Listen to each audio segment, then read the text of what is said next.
Hello, I hope you're doing well. I want to show you how I put together my Monarch table. I always say my table talks. And this one is a wonderful, happy fall table that I've put together using the Monarch Butterflies. First of all, I used a very rustic looking table runner. And I actually made it from landscape burlap, which I purchased in the gardening section at Lowe's. It's a whole lot cheaper than the tighter woven fabric that you would purchase at the craft stores. Now, this is pretty wide, and it's pretty open nap to it. So if you like the real tight nap, you're not going to want this. But I've got some of the tighter nap, and I really love it. It's dressier, if burlap can really be dressier. But this is just pretty rustic looking. And because the Monarch table is going to be kind of, it's a dressy in some ways, I wanted to mix that really rustic with some of that a little bit happier, more sophisticated look. I like mixing the two. Most people stay with one, and sometimes I can be pretty staunch, but in this, I wanted to mix it. Nothing wrong with a tighter wove if that's what you had. Now, I have both because I caught some of them on sale at the end of the season. But on this particular table runner, I actually unraveled by pulling out those threads until I got the fringe, the point, as long as I wanted it to be. Then whenever I got it to that point, I got out my sewing machine and I zigzagged a few times. I went back and forth against that last row and zigzagged it so that the ends wouldn't ravel out any farther, because if you don't, you'll have it unravel like crazy. The butterfly lamp that I'm going to use is short, and so I wanted to have a little garland. I had greens, some beady leaves, and then I had some yellows already. I didn't want to go buy one of these beautiful mixed ones, but I did want a nice mix. I didn't want a bunch of one color, so I simply took my green garland and I pulled some leaves off of a bunch that I had,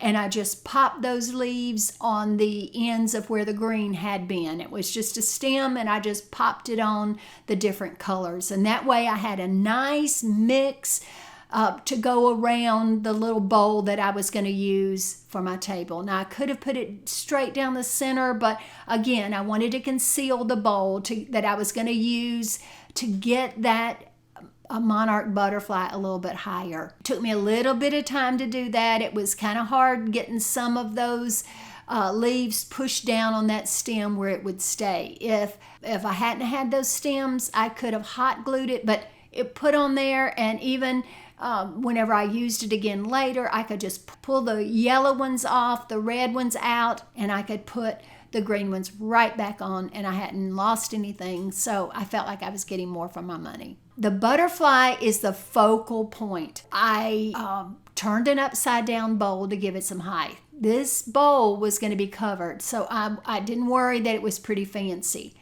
But as you'll see later on in the video, I changed my mind. I had an amber colored dish, and it was a little bit lower, and I felt like I could see that bowl a little more than I wanted to, even though I'd wrapped the garland around it. So I swapped out for the amber bowl, and then I wrapped it softly around with some smaller leaves also. It was a garland that I had that was dark brownish leaves. I didn't want to use a lot of dark brown leaves. I wanted to keep this about the beautiful golds. Now, this butterfly is an electric lamp. So I wouldn't put one of my grands on that side of the table, or a child of any. I'm not going to put them beside a cord. I'd be afraid that they'd pull on that cord and it would come tumbling off the table and hurt them and break the lamp. So I'm always cautious of that. It's plugged in at the end of the table where my husband always sits. So that way I don't have to warn a guest. I just warn my husband, be careful, don't forget the cord. The glow of these lights is just beautiful. I love a Monarch table. And the reason I do is because it takes me back to some wonderful times when we lived in Pensacola. The children were little, we were homeschooling them, and Pensacola is on the migration route for the Monarch Butterflies. And there were so many times where we would go to the beach, and some occasions in the fall, there were times that we would see dozens and dozens of butterflies fluttering around in all directions as they made their way to Mexico on the migration route. Monarchs are just my favorite butterfly, but not only are they beautiful, their life cycle is incredible, especially that chrysalis stage. It was a wonderful lesson that we could talk about as we homeschooled. And it's amazing how that caterpillar dissolves inside the safety of that cocoon. And it even spins that cocoon around itself. That is so amazing to me. And then after it develops inside that cocoon, it emerges into an adult with wings and a proboscis instead of a mouth. It doesn't even have a mouth like it did when it was a caterpillar crawling around and gobbling up the leaves. And then when it migrates, a butterfly will fly somewhere around approximately 2,000 miles. Now I say approximately because the distance depends on where that butterfly is born. Some of them are born as high up as Canada. But the monarch has an intriguing life story. But I want to tell you, it doesn't even come close to what happens inside a person's spirit when they believe on and receive Jesus. You see, Jesus transforms a person from the inside out. 2 Corinthians 5:17 says, "This means that anyone who belongs to Christ has become a new person. The old life is gone. A new life has begun." That's in the NLT. I am so thankful that I have personally experienced the saving power of Jesus when I was just a little girl. Yet that transformation has been an ongoing process, a process of knowing Jesus better by reading the Bible. And as we read and believe Scripture, it shapes our ideas and opinions. Romans 12:2 in the NIV says, "Do not conform to the pattern of this world, but be transformed by the renewing of your mind. Then you will be able to test and approve what God's will is, His good, pleasing, and perfect will." Now let's talk about my table again. I got a little sidetracked with that big, beautiful butterfly in the center of my table. These chargers that I used are my favorite big chargers. I love the button detail and the colors in the charger. There's a lot of variation in these chargers, so I can get a lot of use out of these chargers. I also like the look of the straw placemats instead of the chargers. Now, sometimes I use both and sometimes I don't. You'll see in some of the pictures, you can see pictures where I use the straw placemats. And that lends itself, again, to that real natural outdoorsy setting that I wanted to create with this tablescape. And then after the chargers or the straw mats, depending on which scene you're looking at, I place these happy golden yellow plates. They're kind of between a gold and a yellow, but they're just a beautiful, bright, happy color. And when I look at these plates, I just feel so happy. I want to share a little trick that I use for this table setting. I went to the dollar store and I found packages of fall leaves. And I mean, they're just $1 and there's a whole bunch of those leaves in those packages. And I sprinkled the leaves in the center and I even positioned some at the edge of those golden plates. And then I took a clear, it was kind of a yellowish or amber colored salad plate right on top. Now I have those pumpkin, they look like a pumpkin or an apple. So honestly, I use them for both. But they're shaped like it, they've got the stem at the top. And I took one of those and or you can use whatever you have, but I put that on top of those leaves. And that way you can see right through the plate down below to those leaves. That way you don't have to go out and buy a leaf colored plate. You've just used those beautiful colored leaves underneath that salad plate. Wayne sliced my coasters from a dead tree limb that fell in the yard. Now, it's really not a big job if you just have a miter saw. I left him just like he brought him in the house to me. And now if you have a miter saw, remember to cut them carefully, use all the safety rules, the safety glasses, and be super, super careful. But it's really not a bad job if you have one of those saws, and it adds so much to my table. Next, I placed amber barrel-shaped glasses on the coasters. I even tucked one of those little leaves under the edge of the glass.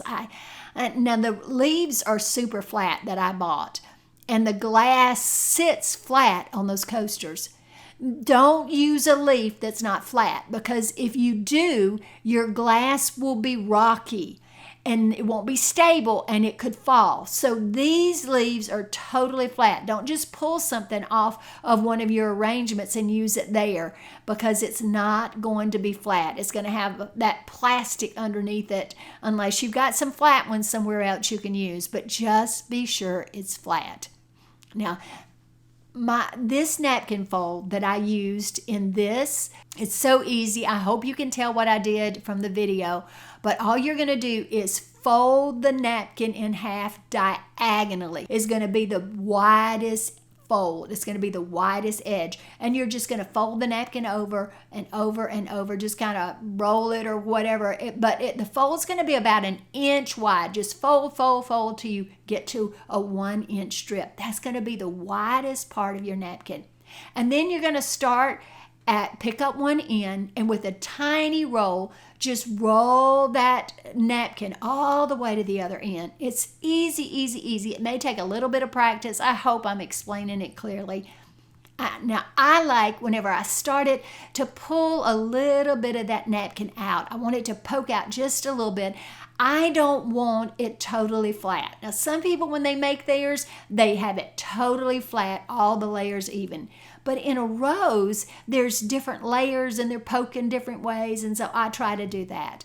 When you get to the end, take that last little bit, it's thin, just take it underneath the napkin and tuck it under the bottom. It's easy. Sometimes it takes a little work to tuck it tight enough that it doesn't come out. Now, your napkin will need to be rolled tight enough that that tuck will stay. It's just squeezed and secured into place.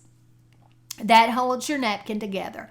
Then I get one of those silk roses off of a flower arrangement, and it doesn't have to be flat, but I put it underneath the edge of the rose. You'll see in this tablescape, I had some gorgeous butterfly napkin rings, and I stuck them into the rose that I made. I wanted to create the idea that the butterfly was sitting on top of the flower.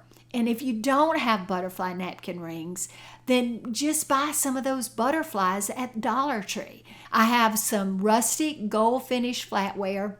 Now, it's been used and used and used, and it's not perfect. It has spots and blemishes, but a dear friend gave it to me, and I have precious, precious memories using that flatware. I've tried to clean it. I can't get it off. I've used everything I know to use. It's tarnished, it's spotted, but I love it, and this is a rustic table setting, so I used it. My table is about telling my family and my guests that I love them. I give them my very best, but I don't worry if it's got a little chip or if it's got a little bit of tarnishing or something like that. This was a rustic tablescape, so I felt I could use it. I always look at my table and what are the finishing touches that I can put on here so that I have this whole flow, this whole design for my table. And the finishing touch for this tablescape was to scatter some more leaves so that they just kind of sprinkled out so that that fall look came out into the different tables. I had a few small little pumpkins that I'd gotten from Michael's craft store. The pumpkins and squash, they come in a single little bag, and I pulled that out and used tuck that up around the little butterfly. Now, I have a whole video where I talk about the monarch butterfly and the transformation that he makes, and I compare it to the transformation that Jesus makes in our lives. I left the link at the bottom of the page. I'd love to share it with you, and I just pray the Lord bless you, the Lord bless your table, and make that special time you spend with your family and your friends a real celebration. God bless you. Have a wonderful day. I live by the mantra, everything tastes better on a pretty plate. And also, I don't save my best for company. I use my best to tell my family and special friends that they're important to me. I want them to leave my table full of food and great memories. But I hope you're leaving my table today hungry for more ideas and ways that you can love on your family too. And if you are, then I encourage you to subscribe, hit the bell, hit like, so that you won't miss a single video. You can go to my website, patriciaholland.org. Thank you again. God bless you.